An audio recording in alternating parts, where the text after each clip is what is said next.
നമസ്കാരം. തികച്ചും വ്യത്യസ്തമായ ഒരു പുതിയ വിഷയവുമായാണ് ഇന്ന് ഞാൻ നിങ്ങളോട് സംസാരിക്കുന്നത്. ഒട്ടേറെ ആൾക്കാർ വിളിച്ചു ചോദിച്ച ഒരു കാര്യം, നിരവധി ആൾക്കാർ സംശയങ്ങൾ ഉന്നയിച്ച ഒരു കാര്യം, പലപ്പോഴും പൂർണ്ണമായ ഉത്തരം കിട്ടാതെ അവ്യക്തമായ രീതിയിൽ സ്ഥിതി ചെയ്തിരുന്ന ഒരു സംശയത്തിനുള്ള മറുപടിയാണെന്ന് പറയുന്നത്.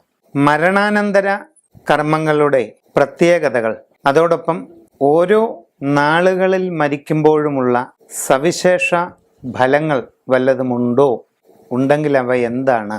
നമ്മുടെ നാട്ടിൽ അങ്ങ് പാറശാല മുതൽ കാസർഗോഡ് വരെ മരണാനന്തര കർമ്മങ്ങൾ, ശ്രാദ്ധ കർമ്മങ്ങൾ, ഇതിലെല്ലാം തന്നെ അനവധി വ്യത്യസ്തതകൾ കാണുന്നുണ്ട്. പൗരാണിക ഗ്രന്ഥങ്ങളിൽ ഗരുഡ പുരാണത്തിലാണ് മരണാനന്തര ശ്രാദ്ധാദി കർമ്മങ്ങളെപ്പറ്റി സവിസ്തരം പ്രതിപാദിക്കുന്നത്. അതോടൊപ്പം ആചാരസംഹിത എന്ന പ്രാമാണിക ഭാവത്തിലും ഈ വിഷയങ്ങളെല്ലാം പ്രതിപാദിച്ച് കാണുന്നുണ്ട്. പക്ഷേ ഗ്രന്ഥങ്ങളിൽ കാണപ്പെടുന്ന വിധത്തിലുള്ള ഒരു സമ്പ്രദായം അതേപടി പകർത്തുന്നതായിട്ടല്ല നാം ദേശാന്തരങ്ങളിൽ കാണുക. മരണാനന്തര കർമ്മങ്ങൾ, ബലികർമ്മങ്ങൾ, വിവിധങ്ങളായ ശ്രാദ്ധപരമായ അനുഷ്ഠാനങ്ങൾ, ഇവയെല്ലാം വാസ്തവത്തിൽ ഓരോ ദേശങ്ങളിലും ഓരോ രീതിയിലാണ് കണ്ടുവരുന്നത്. അപ്പോൾ ഇതെല്ലാം വ്യത്യസ്തങ്ങളായ തരത്തിൽ കാണുന്നവർക്ക് പല സംശയങ്ങളും ഉണ്ടാകുക പതിവാണ്. ദേശാന്തരങ്ങളിലുള്ള മരണാനന്തര കർമ്മങ്ങൾ ഉടലെടുക്കുന്ന കാലമെന്ന് പറയുന്നത് നൂറ്റാണ്ടുകൾക്ക് മുമ്പാണെന്ന് ഓർക്കണം. ഇന്നത്തെ പോലെ വിപുലമായ യാത്രാ സൗകര്യങ്ങളോ ദേശാന്തരം പോയി കർമ്മങ്ങളിൽ പങ്കെടുക്കുന്ന പതിവുകളോ ഒന്നും ഇല്ലാതിരുന്ന ഒരു കാലം. അങ്ങനെയുള്ള ഒരു കാലത്ത് ഓരോ ദേശത്തും ഉണ്ടായി വന്ന അനുഷ്ഠാന കർമ്മങ്ങളെല്ലാം അതാത് ദേശങ്ങളിൽ തന്നെയായി നിലകൊണ്ടു. ഇന്ന് നമ്മുടെ സ്വന്തക്കാർ തിരുവനന്തപുരത്ത് ഒരു മരണാനന്തര കർമ്മത്തിന് ചിലപ്പോൾ കണ്ണൂരിൽ നിന്നും കാസർഗോഡ് നിന്നുമൊക്കെ ആൾക്കാർ വന്നെന്നിരിക്കും. അപ്പം നമ്മളുടെ ബന്ധുമിത്രാദികളുടെ വീടുകളിൽ ഇത്തരം അനുഷ്ഠാനങ്ങൾക്ക് പോകുമ്പോൾ അനവധി ദൂരെയുള്ള സ്ഥലങ്ങളിൽ പോലും പോയി നാം ഇതിലൊക്കെ സംബന്ധിക്കുന്നതായ ഈ കാലത്ത് ഇതിൽ കാണുന്ന വൈജാത്യങ്ങൾ അത് പലപ്പോഴും ചിന്താക്കുഴപ്പങ്ങൾക്കിടയാക്കാറുണ്ട്. അതുകൊണ്ടാണ് ഈ വിഷയത്തിലേക്ക് നാം ഇപ്പോൾ വന്നിരിക്കുന്നത്. പ്രാദേശികമായ അനുഷ്ഠാന വ്യത്യാസങ്ങൾ, ആചാരഭേദങ്ങളെല്ലാം വളരെ പ്രാചീനമായ ഒരു കാലത്തുണ്ടായതാണെന്ന് നമുക്ക് പറയാൻ കഴിയുമല്ലോ. അങ്ങനെ അതിപ്രാചീന കാലത്ത് ഉണ്ടായ ഈ ഓരോ ആചാരങ്ങളും അതാത് ദേശത്തിൻ്റെ പ്രത്യേകതകളായി തന്നെ അതേപടി നിലനിർത്തിക്കൊണ്ട് പോകണം എന്ന് നിർബന്ധമൊന്നുമില്ല. കാരണം ശ്രാദ്ധകർമ്മങ്ങൾക്ക് വാസ്തവത്തിൽ അടിസ്ഥാന ഗ്രന്ഥങ്ങളിൽ ഒരു ഏകീകൃത രൂപം കാണുന്നുണ്ട്. അപ്പോൾ ശാസ്ത്രീയമായി ഏറ്റവും ഉത്തമമെന്ന് തോന്നുന്ന ഒരു സാമാന്യമായ കർമ്മം മരണാനന്തര വിഷയങ്ങളിൽ സ്വീകരിച്ചുകൊണ്ട് മുമ്പോട്ട് പോകുന്നതാണ് ഏറ്റവും ഉത്തമം. ഈ വിവരം ആണ് ആദ്യമായി പറയുന്നത്. അതെപ്രകാരമാണെന്നൊക്കെ തുടർന്ന് പറയാം. അതിനു മുമ്പ് വ്യത്യസ്തങ്ങളായ നാളുകളിൽ മരണമുണ്ടായാൽ അതിന് പ്രത്യേകമായ ഫലങ്ങൾ വല്ലതും പറയുന്നുണ്ടോ എന്നുള്ളതാണ് മറ്റൊരു വിഷയം. ഓരോ നക്ഷത്രത്തിനും മരണമുണ്ടായാൽ അതിന് ഓരോ തരത്തിലുള്ള ഫലങ്ങൾ എന്നൊന്നും ഗ്രന്ഥങ്ങളിലില്ല, ജ്യോതിഷത്തിലുമില്ല. എന്നിരുന്നാലും ചില പ്രത്യേക നാളുകളിൽ, ചില പ്രത്യേക മുഹൂർത്തങ്ങളിലൊക്കെ മരണങ്ങൾ സംഭവിക്കുമ്പോൾ ആ കുടുംബ ദൈവാധീനവുമായി ബന്ധപ്പെടുത്തി ചില ചിന്തകളൊക്കെ ചെയ്യാറുണ്ട്. അതിനെപ്പറ്റിയാണ് പറയുന്നത്. അശ്വതി നക്ഷത്രത്തിലാണ് മരണം ഉണ്ടാകുന്നതെങ്കിൽ അത് മുക്തിപ്രദ നക്ഷത്രങ്ങളിൽ പെടുന്ന ഒന്നാണ്. രാശിചക്രത്തിലെ ഒന്നാമത്തെ നക്ഷത്ര മേഖലയാണ് അശ്വതി. ഈ അശ്വതി നക്ഷത്ര മേഖലയിൽ ചന്ദ്രൻ കടന്നു പോകാൻ എടുക്കുന്ന ഒരു ദിവസമാണ് അശ്വതി നാളായി നാം ആചരിക്കുന്നത്. അശ്വതി നക്ഷത്രത്തിൽ മരണമുണ്ടായാൽ, പ്രത്യേകിച്ച് വാർദ്ധക്യം ചെന്നുള്ളതാണെങ്കിൽ, നാമമാത്രമായ മരണാനന്തര ക്രിയകൾ മതി എന്ന് ഒരു വിധിയുണ്ട്. കാരണം അത് മുക്തിപ്രദമായ ഒരു നാളാണ്. അതിന് ഗുണാത്മകമായ പരിണത ഫലം തന്നെയാണ് പറയുന്നത്. മരണാനന്തരമുള്ള സമ്പ്രദായമനുസരിച്ച് അതാത് ദേശങ്ങളിൽ ചെയ്യുന്നത് എന്താണോ അപ്രകാരമുള്ള ശവസംസ്കാര ക്രിയകളും തുടർന്ന് ബലികർമ്മങ്ങളും ഉചിതമായിട്ട് ചെയ്യുക.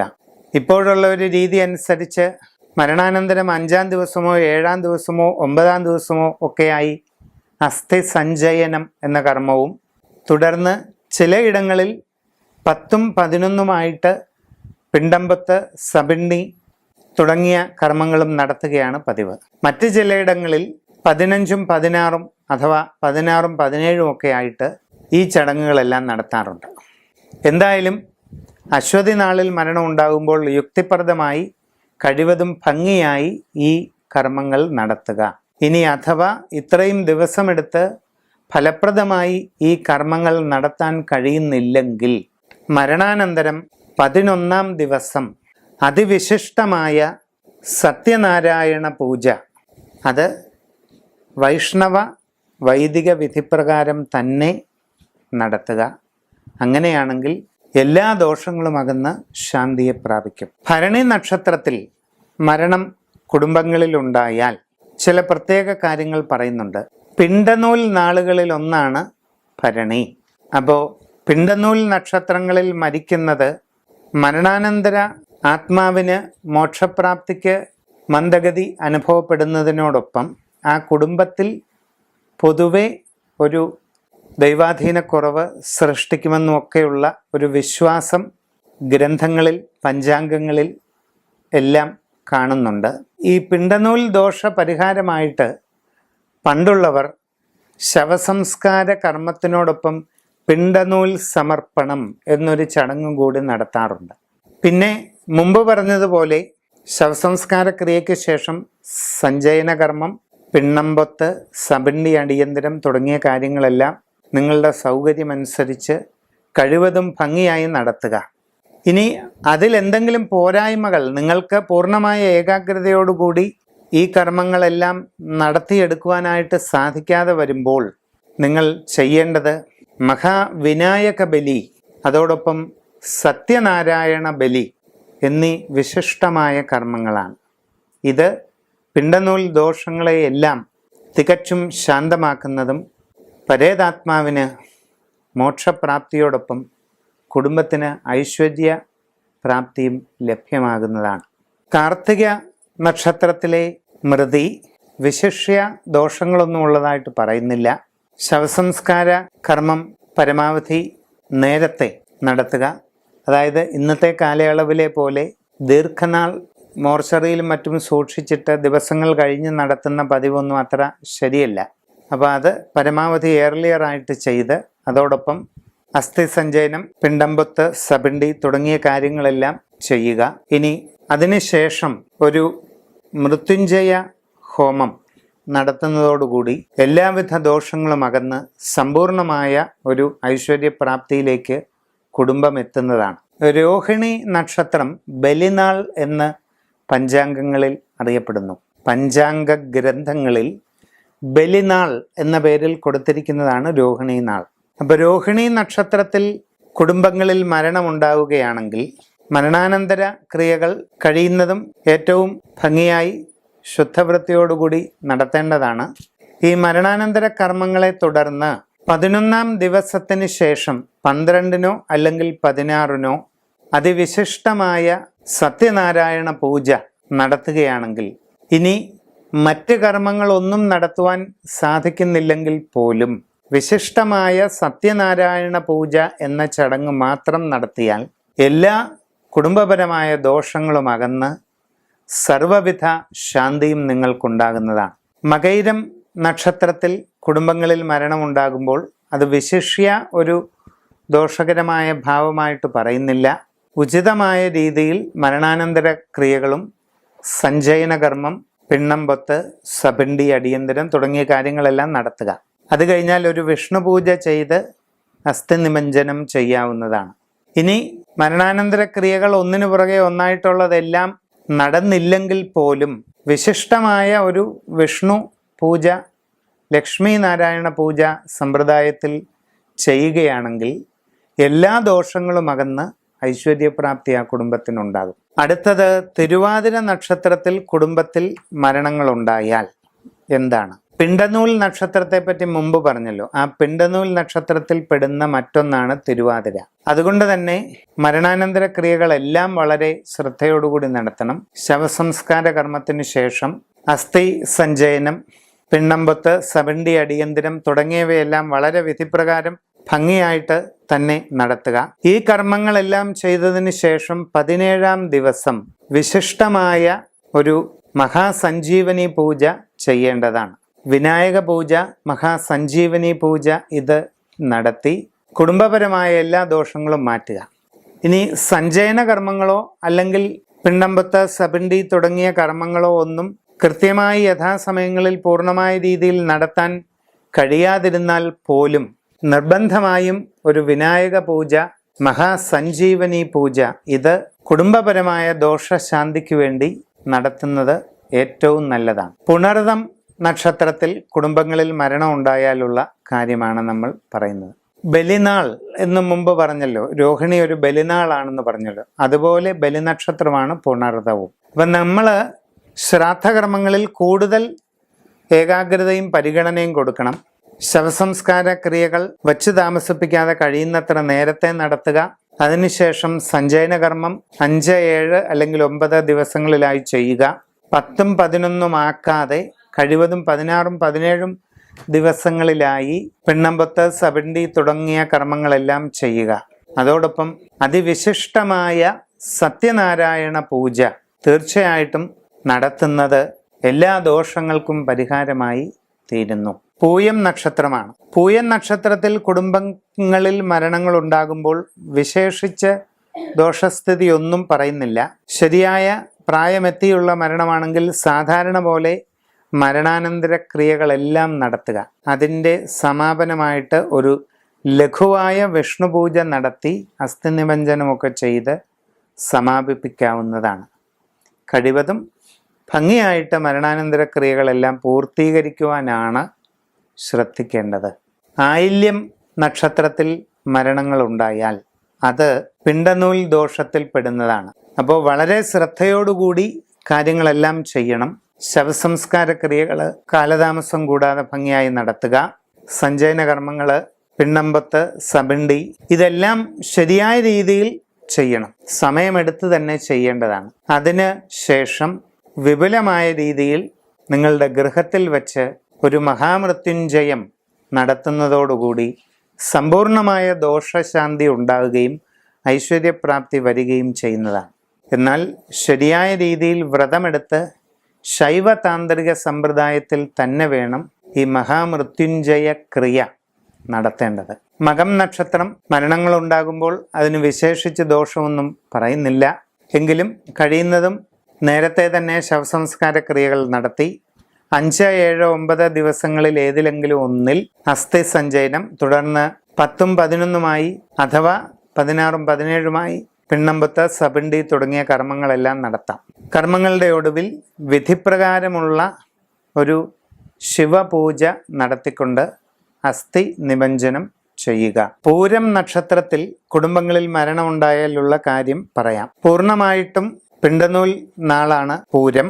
അപ്പോൾ എല്ലാ കാര്യങ്ങളും ശ്രദ്ധയോടുകൂടി ചെയ്യണം. മരണാനന്തര ശവസംസ്കാര ക്രിയകൾ വളരെ ശ്രദ്ധാപുരസരം ചെയ്യുക.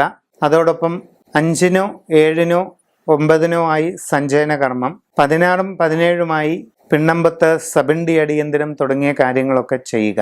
ആ 17ാം നാളിന് ശേഷം സമ്പൂർണമായ വിധിപ്രകാരം ഒരു മഹാസഞ്ജീവനി പൂജ നിങ്ങളുടെ ഗൃഹത്തിൽ നടത്തിക്കൊണ്ടു വേണം പിണ്ടനൂൽ ദോഷം പൂർണ്ണമായിട്ടും ശമിപ്പിക്കേണ്ടത്.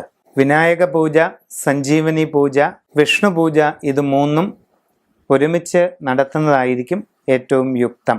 ഇനി ഉത്രം നക്ഷത്രത്തിൽ കുടുംബങ്ങളിൽ മരണമുണ്ടാവുകയാണെങ്കിൽ മുമ്പ് പറഞ്ഞതുപോലെ ബലിനക്ഷത്ര വിഭാഗത്തിൽ പെടുന്നതാണ് ഉത്രം നാള്. അപ്പോൾ ശവസംസ്കാര ക്രിയ കഴിവതും വെച്ച് താമസിപ്പിക്കാതെ നേരത്തെ നടത്തുക. സഞ്ചയന കർമ്മം നിശ്ചയിക്കപ്പെട്ട ദിവസം തന്നെ ഭംഗിയായി നടത്തി പിണ്ടംപൊത്ത്, സബണ്ടി ചടങ്ങുകളെല്ലാം വേണ്ടതുപോലെ നടത്തണം. 17-ന് ശേഷം ഒരു വിഘ്നേശ്വര ബലി, മഹാസത്യനാരായണ പൂജ ഇത് രണ്ടും നടത്തേണ്ടതാണ്. ബലിനാളിൻ്റെതായ എല്ലാ ദോഷങ്ങളും അതിവിശിഷ്ടമായ സത്യനാരായണ പൂജയോടുകൂടി മാറുകയും കുടുംബത്തിന് ഭഗവത് കൃപയാൽ പൂർണ്ണമായ അനുഗ്രഹാശിസ്സുകൾ ഉണ്ടാവുകയും ചെയ്യുന്നതാണ്. അത്തം നക്ഷത്രത്തിൽ മരണമുണ്ടാകുമ്പോൾ ശരിയായ രീതിയിൽ കർമ്മങ്ങളെല്ലാം കഴിവതും നേരത്തെ നടത്തുക. അസ്ഥി സഞ്ചയനം, പിണ്ടമ്പത്ത്, സപിണ്ണി തുടങ്ങിയ കർമ്മങ്ങളെല്ലാം ഒരു 11 ദിവസം കൊണ്ട് തീർക്കുന്നതിൽ തെറ്റില്ല. അതിനുശേഷം ലഘു വിഷ്ണു പൂജ നടത്തി അസ്ഥി നിമഞ്ജനം ചെയ്യാവുന്നതാണ്. ചിത്തിര നക്ഷത്രം ബലിനാളുകളിൽ പെടുന്നതാണ്. ചിത്തിര നാളുകളിൽ മരണമുണ്ടായാൽ പതിവായി ചെയ്യുന്ന മുറപ്രകാരമുള്ള സഞ്ചയന കർമ്മങ്ങൾ, പിണ്ണമ്പൊത്ത്, സപിണ്ടി, അടിയന്തിരം തുടങ്ങിയ കർമ്മങ്ങളെല്ലാം അതാത് സമയത്ത് നടത്തിയതിന് ശേഷം സപിണ്ടി പൂർത്തീകരിച്ച് അതിനടുത്ത ദിവസം അതിവിശിഷ്ടമായ ഒരു നാരായണ ബലി പൂർണ്ണമായ രീതിയിൽ നടത്തുക. എല്ലാ ദോഷങ്ങളും അകന്ന് സർവൈശ്വര്യ പ്രാപ്തി കുടുംബങ്ങൾക്കുണ്ടാകും. ചോതി നക്ഷത്രം എന്നത് പിണ്ടനൂൽ നാളാണ്. ചോതി നാളുകളിൽ നിങ്ങളുടെ കുടുംബങ്ങളിൽ മരണമുണ്ടാകുമ്പോൾ പരമാവധി നേരത്തെയായി ശവസംസ്കാരക്രിയ നടത്തുകയും അതോടൊപ്പം സഞ്ചയന കർമ്മം, പിണ്ണമ്പത്ത്, സപിണ്ടി, അടിയന്തരം തുടങ്ങിയ ക്രിയകളെല്ലാം യഥാവിധി നടക്കുകയും ചെയ്യുക. ഏതെങ്കിലും ക്രിയകളിൽ എന്തെങ്കിലും ന്യൂനതകൾ ഉണ്ടായാലും സപിണ്ടി അടിയന്തരത്തിന് പിറ്റേ ദിവസം അതിവിശിഷ്ടമായ മഹാസഞ്ജീവനി പൂജ നടത്തുകയാണ് വേണ്ടത്. നിങ്ങളുടെ ഗൃഹത്തിൽ സമ്പൂർണമായ ഒരു മഹാസഞ്ജീവനി പൂജ നടത്തുന്നതിലൂടെ സർവദോഷങ്ങളും അകന്ന് ഐശ്വര്യപ്രാപ്തി ഉണ്ടാകുന്നതാണ്. ഇനി വിശാഖം നക്ഷത്രം, അത് ബലിനാളാണ്. വിശാഖം നാളുകളിൽ കുടുംബങ്ങളിൽ മരണമുണ്ടാവുകയാണെങ്കിൽ ശവസംസ്കാര ക്രിയ, തുടർന്ന് സഞ്ചയന കർമ്മം, പിണ്ണമ്പൊത്ത്, സപിണ്ടി എല്ലാ കർമ്മങ്ങളും അതാതിൻ്റെ സമയത്ത് കൃത്യമായി ചെയ്യുക. ബലിനക്ഷത്ര ദോഷങ്ങൾ പൂർണ്ണമായി ഒഴിവാകുന്നതിന് വേണ്ടി വിശിഷ്ടമായ നാരായണ ബലി കർമ്മം 17-ാം ദിവസമോ 18-ാം ദിവസമോ നടത്തുന്നത് ഏറ്റവും ഉത്തമമാണ്. മറ്റെല്ലാ കർമ്മങ്ങളിലും എന്തെങ്കിലും പോരായ്മകൾ ഉണ്ടായാൽ പോലും അതെല്ലാം അകറ്റി സമ്പൂർണമായ ഐശ്വര്യം കുടുംബത്തിന് നൽകുവാൻ ഈ നാരായണ ബലി കൊണ്ട് സാധിക്കുന്നതാണ്. അനിഴം നക്ഷത്രത്തിൽ മരണങ്ങൾ ഉണ്ടാകുമ്പോൾ സ്വാഭാവികമായ രീതിയിൽ ശവസംസ്കാര ക്രിയകൾ, സഞ്ചയന കർമ്മം, പിണ്ണമ്പത്ത്, സപിണ്ടി തുടങ്ങിയതെല്ലാം നടത്തുക. ഇനി ഏതെങ്കിലും കർമ്മത്തിൽ എന്തെങ്കിലും പോരായ്മകൾ ഉണ്ടായാൽ പോലും അതെല്ലാം പൂർണ്ണമായി പരിഹരിക്കുന്നതിന് വേണ്ടി സത്യനാരായണ പൂജ 17-ാം ദിവസമോ അതിനുശേഷമോ നിങ്ങളുടെ വീട്ടിൽ നടത്തുന്നത് ഏറ്റവും ഉത്തമമായിരിക്കും. തൃക്കേട്ട എന്ന് പറയുന്നത് പിണ്ടനൂൽ നക്ഷത്രമാണ്. കേട്ട രേവതി മുപ്പുരം ഭരണിയായില്യവും ആർദ്രയോട് തഥാജ്യോതി പിണ്ടനൂലിവ 9 എന്നാണ് പ്രമാണം തന്നെ. അപ്പൊ കേട്ട നാളിൽ നിങ്ങളുടെ കുടുംബത്തിൽ മരണമുണ്ടായാൽ ശവസംസ്കാര ക്രിയകള്, സഞ്ചയന കർമ്മം, പിണ്ണമ്പത്ത്, സപിണ്ടി തുടങ്ങിയ കർമ്മങ്ങളെല്ലാം കഴിവനുസരിച്ച് ഭംഗിയായി യഥാസമയം നടത്തുക. ഇനി ഏതെങ്കിലും കർമ്മത്തിന് എന്തെങ്കിലും പോരായ്മകൾ ഉണ്ടെങ്കിൽ പോലും അതെല്ലാം സമ്പൂർണമായി പരിഹരിക്കുന്നതിന് നിങ്ങളുടെ കുടുംബത്തിൽ ഒരു മഹാമൃത്യുഞ്ജയ ക്രിയ വിധിപ്രകാരം 17-ാം ദിവസത്തിന് ശേഷം നടത്തേണ്ടതാണ്. ശരിയായ വിധിപ്രകാരം വ്രതങ്ങളോടുകൂടി ശൈവതാന്ത്രിക സമ്പ്രദായത്തിൽ ഇത് നടത്തിയാൽ സമ്പൂർണ്ണ ദോഷശമനവും ഐശ്വര്യപ്രാപ്തിയുമാണ് ഫലം. മൂലം നാളിൽ കുടുംബത്തിൽ മരണങ്ങളുണ്ടായാൽ ശവസംസ്കാര ക്രിയകൾ, സഞ്ചയന കർമ്മം, മറ്റു മരണാനന്തര കർമ്മങ്ങളെല്ലാം അതിൻ്റെ സമയത്ത് യഥാവിധി ചെയ്യുക. ഏതെങ്കിലും കാര്യത്തിൽ എന്തെങ്കിലും പോരായ്മകൾ ഉണ്ടായാൽ പോലും അതെല്ലാം പരിഹരിച്ച് ഐശ്വര്യപ്രാപ്തിയും അഭിവൃദ്ധിയും കുടുംബത്തിനുണ്ടാകുന്നതിന് മഹാസത്യനാരായണ പൂജ വീട്ടിൽ നടത്തുക. അത് 17-ാം ദിവസം കഴിഞ്ഞൊരു ദിവസം നന്നായി നടത്തുക. പൂരാടം നക്ഷത്രം എന്ന് പറയുന്നതും പിണ്ടനൂൽ നാളാണ്. പൂരാടം നാളിൽ മരണമുണ്ടായാൽ സംസ്കാര ക്രിയകളും അതോടൊപ്പം മരണാനന്തര ശ്രാദ്ധകർമ്മങ്ങളെല്ലാം വിധിപ്രകാരം നടത്തുക. ഇനി എന്തെങ്കിലും കർമ്മങ്ങളിൽ പോരായ്മകൾ ഉണ്ടെങ്കിൽ പോലും അതെല്ലാം പരിഹരിച്ച് ആ കുടുംബത്തിന് സമ്പൂർണമായ ശ്രേയസ്സും ഐശ്വര്യം ലഭിക്കുന്നതിന് വേണ്ടി ഒരു മഹാസഞ്ജീവനി പൂജ വിധിപ്രകാരം 17-ാം ദിവസം കഴിഞ്ഞ് നിങ്ങളുടെ കുടുംബത്തിൽ നടത്തുന്നതാണ് ഏറ്റവും നല്ലത്. ഉത്തരാടം നാളിൽ മരണം കുടുംബത്തിൽ ഉണ്ടാകുമ്പോൾ സ്വാഭാവികമായ ഒരു നക്ഷത്രം മാത്രമാണ്. അതിനാൽ വിധിപ്രകാരമുള്ള മരണാനന്തര ക്രിയകളെല്ലാം അതാത് സമയത്ത് നടത്തുക. എന്തെങ്കിലും പോരായ്മകൾ തോന്നുന്നുണ്ടെങ്കിൽ മരണാനന്തര കർമ്മങ്ങൾക്ക് ശേഷം 17-ാം ദിവസം കഴിഞ്ഞ് ഏറ്റവും ഭംഗിയായി വൈഷ്ണവ വൈദിക വിധിപ്രകാരം ഒരു സത്യനാരായണ പൂജ നടത്തുക. തിരുവോണം എന്ന് പറയുന്നത് ബലിനാളാണ്. ബലിനക്ഷത്രമായതുകൊണ്ട് തിരുവോണം നാളിൽ മരിച്ചാൽ കഴിയുന്നത്ര ഏകാഗ്രതയോടെയും ശ്രദ്ധയോടെയും സംസ്കാരക്രിയകളും സഞ്ചയനകർമ്മവും പിണ്ടമ്പത്ത് സപിണ്ണി തുടങ്ങിയ ശ്രാദ്ധാദി കർമ്മങ്ങളെല്ലാം നടത്തേണ്ടതാണ്. ഇനി ഇതിലെല്ലാം എന്തെങ്കിലും പോന്നുപോരായികകൾ ഉണ്ടായാൽ തന്നെ അതെല്ലാം സമഗ്രമായി പരിഹരിച്ച് കുടുംബത്തിന് സർവൈശ്വര്യ പ്രാപ്തിക്ക് വേണ്ടി 17-ാം നാളിന് ശേഷം ഒരു മഹാനാരായണ ബലി കുടുംബത്തിൽ നടത്തുന്നത് ഏറ്റവും നല്ലതായിരിക്കും. അവിട്ടം നക്ഷത്രത്തിൽ മരണങ്ങൾ കുടുംബത്തിൽ ഉണ്ടാകുമ്പോൾ സംസ്കാരക്രിയകൾ, മരണാനന്തര കർമ്മങ്ങളെല്ലാം തന്നെ വളരെ ഏകാഗ്രതയോടെ ശ്രദ്ധയോടുകൂടി അധികം വെച്ച് താമസിപ്പിക്കാതെ തന്നെ നടത്തുക. 10ഉം 11ഉം കഴിഞ്ഞാൽ ഒരു സത്യനാരായണ പൂജ വീട്ടിൽ നടത്തുന്നത് തന്നെയാണ് ഏറ്റവും നല്ലത്. ചതയം നക്ഷത്രത്തിൽ ആണ് കുടുംബത്തിൽ മരണമുണ്ടാകുന്നത് എങ്കിൽ ശവസംസ്കാര ക്രിയകൾ, മരണാനന്തര കർമ്മങ്ങളെല്ലാം തന്നെ കഴിവതും നീട്ടിക്കൊണ്ടുപോകാതെ ഭംഗിയായി നേരത്തെ നടത്തുക. ഏതെങ്കിലും ഇത്തരം ക്രിയകളിൽ എന്തെങ്കിലും പോരായ്മകൾ ഉണ്ടെങ്കിൽ അതിൻ്റെ എല്ലാം പരിഹാരമായി ഒരു വിശിഷ്ടമായ നാരായണ ബലി ഗൃഹത്തിൽ നടത്തുന്നതാണ് ഏറ്റവും നല്ലത്. പൂരുരുട്ടാതി നക്ഷത്രം പിണ്ടനൂൽ നാളാണ്. പൂരുരുട്ടാതി നാളിന് കുടുംബത്തിലൊരു മരണമുണ്ടാവുകയാണെങ്കിൽ ശവസംസ്കാര ക്രിയകൾ, സഞ്ചയനകർമ്മം, പിണ്ടമ്പത്ത് സപിണ്ടി എല്ലാ കാര്യങ്ങളും അതാത് സമയത്ത് ഭംഗിയായി ചെയ്യണം. ഇതിലെന്തിലെങ്കിലും പോരായ്മകൾ എന്തെങ്കിലും ഉണ്ടെങ്കിൽ പോലും അത് പരിഹരിക്കുന്നതിന് ഒരു മഹാമൃത്യുഞ്ജയം ശൈവ താന്ത്രിക സമ്പ്രദായത്തിൽ തന്നെ നിങ്ങളുടെ കുടുംബത്തിൽ നടത്തുന്നതാണ് ഏറ്റവും ഉത്തമം. ഉത്രട്ടാതി നാളിൽ ഒരു മൃതി കുടുംബത്തിലുണ്ടായാൽ സ്വാഭാവികമായി സംസ്കാരക്രിയകളും മറ്റു മരണാനന്തര കർമ്മങ്ങളും എല്ലാം ചെയ്ത് തീർക്കുക. എന്തെങ്കിലും കുറവുകൾ ഉണ്ടെങ്കിൽ അത് പരിഹരിക്കുന്നതിന് ശരിയായ രീതിയിൽ ഒരു വിഷ്ണു പൂജ നടത്തിയാൽ മതിയാകും. ഇനി രേവതി നക്ഷത്രത്തിൽ മരിച്ചാൽ അത് പിണ്ടനൂൽ ദോഷമാണ്. അപ്പോൾ അതിന് സംസ്കാരക്രിയകളും മറ്റു മരണാനന്തര ക്രിയകളുമെല്ലാം യഥാവിധി ഭംഗിയായി നടത്തുക. ഇതിലൊക്കെ എന്തെങ്കിലും കുറവുകളോ ന്യൂനതകളോ ഉണ്ടെങ്കിൽ അത് പരിഹരിക്കുന്നതിനായി ഒരു മഹാസഞ്ജീവനി പൂജ 17-ാം നാളിന് ശേഷം നിങ്ങളുടെ വീട്ടിൽ ശരിയായ വ്രതാനുഷ്ഠാനങ്ങളോടുകൂടി നടത്തുകയാണെങ്കിൽ എല്ലാ ദോഷങ്ങളും അകന്ന് സമ്പൂർണ്ണ മുക്തി ഉണ്ടാകുന്നതാണ്.